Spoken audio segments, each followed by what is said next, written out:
Senhor presidente, colegas deputados, deputadas, todos que acompanham a nossa sessão, eu venho à tribuna, senhor presidente, aqui para poder fazer um apelo aos deputados, uma vez que vou solicitar, ainda hoje, para inclusão na pauta, um projeto para ser apreciado em segunda votação, que trata da suspensão da exploração do gás de xisto no território sul-mato-grossense. Eu apresentei esse projeto, senhor presidente, há aproximadamente 2 anos atrás, depois de, junto com a minha equipe, ter me debruçado sobre essa questão aqui no nosso Estado. Depois de ter percebido como que alguns outros estados vizinhos nossos, principalmente os que estão lá situados na bacia do Rio Paraná, estão tratando essa questão em seus territórios, e entendi que era prudente nós também aqui aprofundarmos esse debate, essa discussão com as autoridades e com a população do Mato Grosso do Sul sobre os efeitos nefastos da exploração do gás de xisto, principalmente para o meio ambiente e para a população no nosso Estado. Nesse sentido, senhor presidente, eu apresentei um projeto que suspende por 10 anos a exploração do gás de xisto no Mato Grosso do Sul.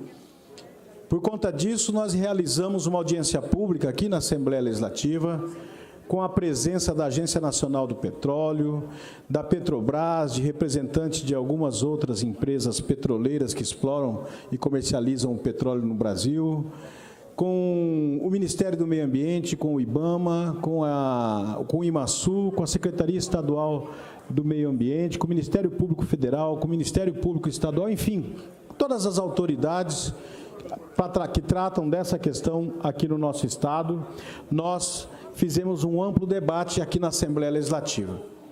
E também levamos essa questão para ser debatida nas câmaras municipais de 11 municípios no Mato Grosso do Sul, principalmente os municípios que estão na bacia do Rio Paraná e que são atingidos por esta medida da Agência Nacional do Petróleo. Aproximadamente há 2 anos atrás, a ANP, através de uma resolução interna, autorizou a realização de leilões em algumas regiões do Brasil, aonde foi feita prospecção e pesquisa e foi constatada a existência do gás de xisto. O gás de xisto é um gás natural, ele chama gás de xisto porque ele normalmente é encontrado sobre a rocha do xisto, e por isso que ele leva esse nome, que é gás de xisto ou gás de folhelo. E aqui no Brasil foram detectadas várias áreas com um potencial grande de exploração do gás de xisto. Uma das maiores é a da bacia do Rio Paraná, que está aí entre os estados do Paraná, o estado de São Paulo e o estado de Mato Grosso do Sul. O xisto, se vocês pesquisarem na internet, ou se forem atrás de documentos, referências, ou visitarem a região de Neuquén, por exemplo, na Argentina, vocês vão ver como que o xisto é explorado e quais são as consequências trágicas. É uma tragédia a forma como se explora o gás de xisto nos países onde é permitida a exploração. No Brasil não temos ainda essa experiência, e agora a ANP autorizou a realização de leilão para explorar áreas que contêm xisto no nosso país, sequer sem o início de um processo, por exemplo, de licenciamento ambiental. Para vocês terem ideia da complexidade e do número de absurdos cometidos para que essa exploração seja feita para atender o interesse, seja lá de quem for, que não está muito explícito nessa relação. O que nós estamos buscando fazer, ao apresentarmos um projeto que suspende por 10 anos a exploração do gás de xisto no Mato Grosso do Sul, é, no mínimo, sermos precavidos, sermos prudentes. Por quê?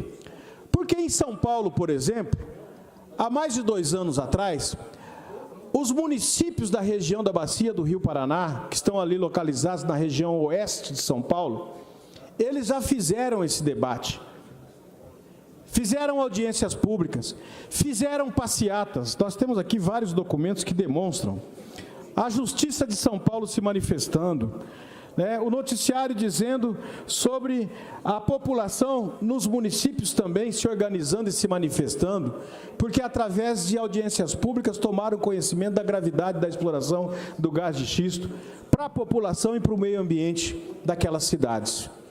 Consequência disso, o Ministério Público Federal em São Paulo impetrou uma ação no intuito de suspender a exploração do gás de xisto na Justiça Federal, e essa ação vingou. A Justiça Federal determinou que em São Paulo está suspenso desde o final de 2016 a exploração do gás de xisto, portanto São Paulo não corre o risco, pelo menos por enquanto, de ter as consequências danosas da exploração do gás de xisto no seu território. No Paraná não foi diferente. Os municípios também, que estão ali na área do norte do Paraná, na bacia do Rio Paraná também, fizeram audiências públicas, debateram essa questão, fizeram estudos e também foram à Justiça. Mais do que isso, um grupo de deputados no estado do Paraná apresentou um projeto suspendendo lá no Paraná por 10 anos a exploração do gás de xisto no território paranaense. Esse projeto no Paraná foi aprovado pela Assembleia Legislativa e depois de ter sido aprovado pela Assembleia Legislativa, esse projeto foi sancionado pelo governador na época, governador Beto Richa, do PSDB, que sancionou o projeto e foi além. O projeto, durante a sua tramitação normal, os deputados haviam vetado um artigo que dizia que estava proibida, que estava liberada para pesquisa, não para exploração, mas para pesquisa durante esses 10 anos, a exploração do gás de xisto no estado do Paraná. O governador, na verdade, reavivou esse artigo e também proibiu, ou seja, além de sancionar, ele foi além daquilo que propunha a Assembleia Legislativa e proibiu, inclusive, a pesquisa durante esses 10 anos no estado do Paraná, no território do Paraná, sobre a exploração do gás de xisto. E nesse interim, aqui no nosso estado, pouco se fez, ou quase nada se fez, pouco se discutiu. É triste e lamentável nós constatarmos que num estado como o nosso, sequer as autoridades tinham conhecimento a respeito da tramitação desses projetos, da liberação da ANP para a exploração do gás de xisto, de como andava esse projeto que trata da vida, que trata do meio ambiente, que trata do território do Mato Grosso do Sul. E aqui eu cheguei a conversar com secretários que não tinham conhecimento, praticamente não sabiam o que era o gás de xisto. Então, eu penso que a Assembleia e que nós cumprimos o nosso papel quando trouxemos essa questão para ser discutida aqui no plenário. Fizemos o projeto de lei para que nós possamos ter responsabilidade com aquilo que nós entendemos ser o desenvolvimento sustentável tão apregoado e pouco praticado no nosso país e principalmente no Mato Grosso do Sul, no nosso estado. Um estado que dentro da bacia do Paraná, por exemplo, mais do que o Paraná, mais do que o estado de São Paulo, tem a perder com os impactos nocivos ao meio ambiente e sociais que podem causar a exploração do gás de xisto neste momento, que não tem toda essa necessidade, principalmente no nosso estado. Aliás, o Mato Grosso do Sul, diferentemente de São Paulo e do Paraná, é um estado que tem, cortando o seu território, um gasoduto. Nós temos gás explorado em outro país, na Bolívia, que não causa esse impacto que é causado, porque lá não é gás de xisto, e é um gás que atravessa o nosso estado, e é barato, que pode ser consumido e atinge a geração de energia, as demandas que para o nosso estado são colocadas. Então, nós temos que fazer essa discussão, na minha avaliação, com muito mais seriedade e muito mais profundidade. O Mato Grosso do Sul, mais do que qualquer outro estado, tem muito mais a perder com a exploração do gás de xisto. Entrem na internet e vejam as experiências de exploração de gás de xisto em alguns estados norte-americanos, por exemplo.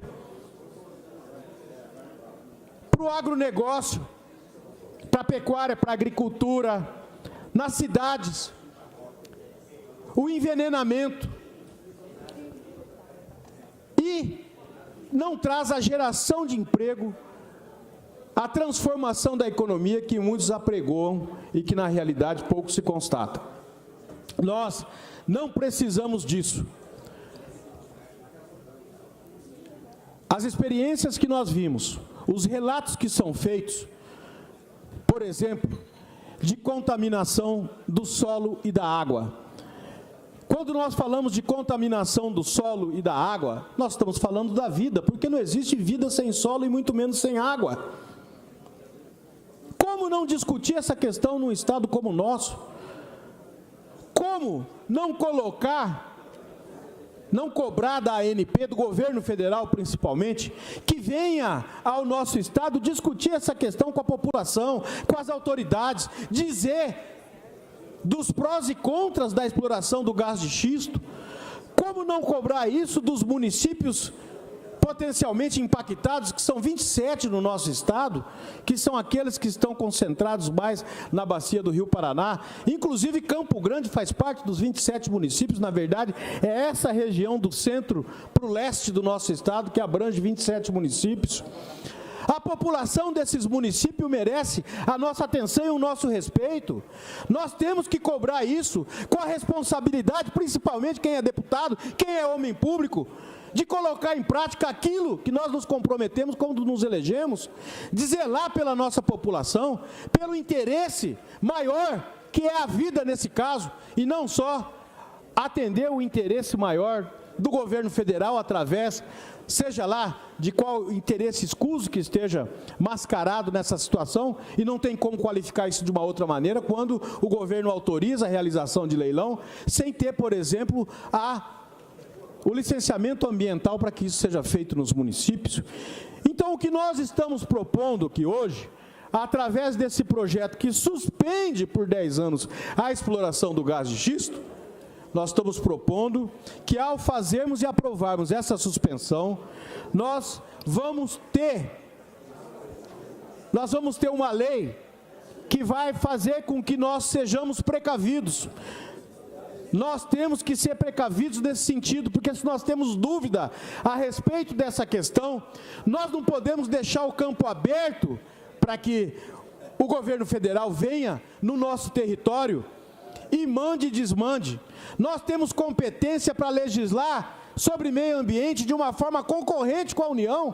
Por isso que nós apresentamos o projeto de lei, por isso que esse projeto de lei, lá no Paraná, passou, foi sancionado e não foi derrubado, mesmo sendo questionado em instâncias superiores, porque o Estado, unidade federativa, tem competência para legislar concorrentemente sobre meio ambiente com a União. Mais do que isso, nos municípios do estado de São Paulo e no Paraná, das áreas impactadas, os municípios também aprovaram leis municipais proibindo a exploração do gás de xisto no território desses municípios. E qual que é a ideia, qual que foi a motivação desses municípios? Foi fazer o quê? Se proteger com uma lei. Se o governo federal quer vir na área do meu município e fazer a exploração do gás de xisto, sem dar satisfação para ninguém, ele vai encontrar aqui uma lei proibindo. E o município, pela Constituição, tem competência, autonomia e obrigação de legislar sobre questões de interesse local. O município, mais do que a União, inclusive, ele tem essa competência. Então, nós estamos, na verdade, sendo prudentes e precavidos, dando ao Estado a oportunidade de ter um instrumento de defesa. E amanhã ou depois,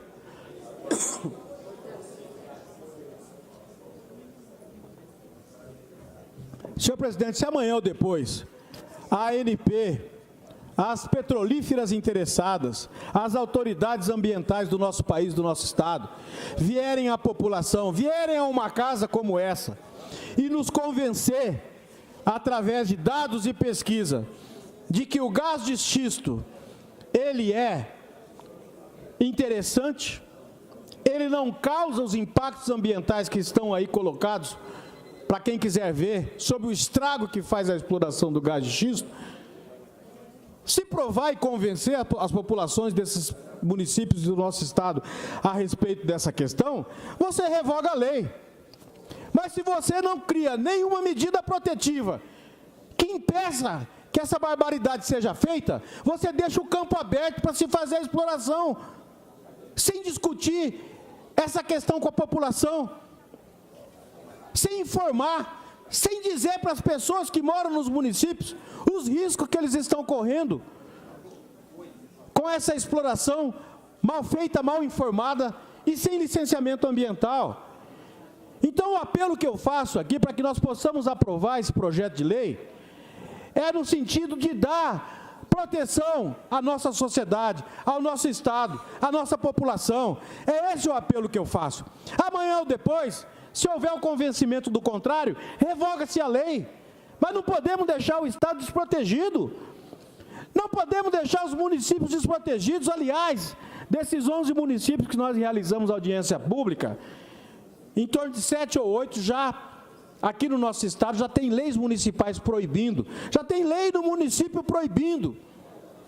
Isso demonstra que esses municípios foram mais a fundo nessa discussão, inclusive, do que essa Assembleia Legislativa, porque faz mais de ano que eu estou lutando, que eu estou discutindo com esse projeto aqui na Assembleia. Eu andei esses 11 municípios fazendo audiência pública, conversando com essas pessoas. Trouxemos técnicos, fizemos audiência pública aqui, chamamos as autoridades, estive em vários momentos nos órgãos de imprensa, discutindo essa questão com profundidade, por conta desse risco que nós temos iminente hoje no nosso estado. Por isso que eu quero, senhor presidente, terminar fortalecendo mais uma vez e cobrando dos colegas deputados que a gente possa, nesse momento, tomar uma providência e também dar ao nosso estado uma segurança maior com uma lei legítima, legal, constitucional, que nos proteja, que suspenda, desde que haja o convencimento. Ao contrário, nós podemos revogar essa lei lá no futuro. Mas não cabe a nós, não temos o direito de deixar o nosso estado desprotegido nesse sentido. Para terminar, senhor presidente, só para vocês terem ideia, o gás de xisto, como ele tem essa característica de se localizar sobre a rocha do xisto, ele está embaixo, para chegar nele, é preciso utilizar uma única técnica conhecida no mundo, que é o fracking, o fraturamento hidráulico. E no que consiste o fraturamento hidráulico? Consiste numa injeção de água, de milhões de litros de água, numa pressão altíssima na rocha, para fraturar a rocha e o gás poder subir e fazer desta maneira ter o acesso até o gás. E ao fazer isso, esse fraturamento, não é utilizado apenas água pressurizada para se fraturar a rocha. São mais de 600 elementos químicos junto com a água que são utilizados para fazer esse fraturamento. Aí é que está o problema.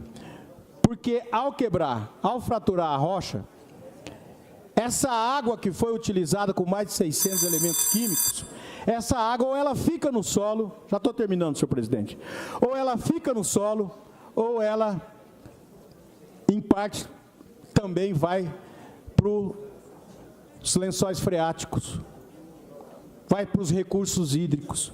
Por isso a contaminação do solo, por isso a contaminação da água. Imaginem vocês o estrago disso na bacia do Rio Paraná. O Rio Paraná, a bacia do Rio Paraná, é uma dádiva do planeta, não é nossa, do planeta, do nosso país, do nosso estado. Nós não temos o direito de não proteger o nosso estado sem fazer uma discussão mais aprofundada sobre essa questão. Nós não temos o direito. Portanto, eu quero aqui, falando para poucos, mas vou voltar a falar na discussão do projeto, pedir isso, deputado Herculano, para cada um dos deputados, que nós possamos, nesse momento, ao aprovar esse projeto, proteger o nosso Estado, sermos precavidos, sermos responsáveis, sermos prudentes, para que a gente possa preservar os interesses do nosso Estado e poder levar adiante aquilo que todos nós pregamos aqui. Todo mundo prega na tribuna o desenvolvimento sustentável. Sustentabilidade é isso, é responsabilidade, é desenvolver, mas levando em consideração que o meio ambiente, mais do que tudo, é a riqueza maior. Então, nós temos que ter esse cuidado. Quero fazer esse apelo aos deputados nesse momento. E aí, senhor presidente, para terminar de vez, quero também aproveitar a oportunidade e pedir que a mesa possa incluir na sessão de hoje ainda a apreciação desse projeto através do acordo de liderança. Muito obrigado.